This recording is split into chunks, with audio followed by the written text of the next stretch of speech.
Ho più volte ribadito l'importanza che gli assessori si occupino esclusivamente della loro attività amministrativa, non si perdano in beghe politiche o partitiche. Quindi gli assessori non potranno, diciamo, occuparsi di questo, dovranno occuparsi a tempo pieno della loro specifica attività. È questo il messaggio che risuona tra i corridoi del Palazzo Grandi Stazioni nel giorno delle presentazioni ufficiali. Eccola la nuova giunta regionale del Veneto con i suoi 10 assessori chiamati uno a uno dal presidente Alberto Stefani, che inizia calando l'asso un profilo rigorosamente tecnico. Sono onorato di poter dire che il professor Gino Gerosa assume la delega alla sanità, alla programmazione sociosanitaria. Grazie professore, sono onorato della sua scelta. Gino Gerosa, cardiochirurgo di fama internazionale, dirigente all'azienda ospedaliera di Padova, guiderà quindi l'assessorato più impattante, quello che da solo impiega l'80% delle risorse di bilancio, scorporato rispetto al passato il referato al sociale, che va alla trevigiana leghista Paola Roma,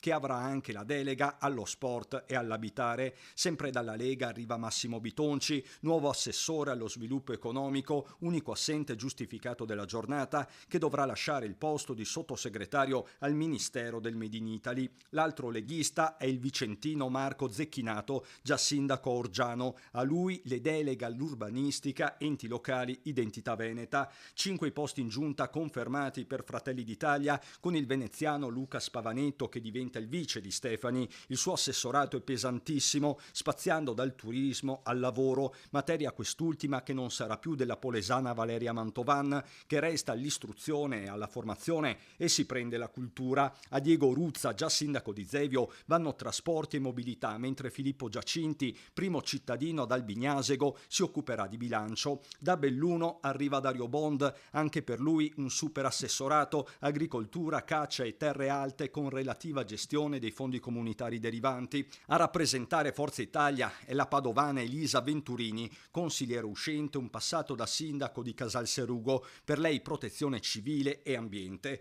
Pacta sunt servanda, aveva detto più volte Stefani, con riferimento alla spartizione tra alleati, e così è stato, ma la questione è anche geografica, con l'asse del potere che sembra spostarsi a ovest lungo la direttrice Padova-Vicenza-Verona.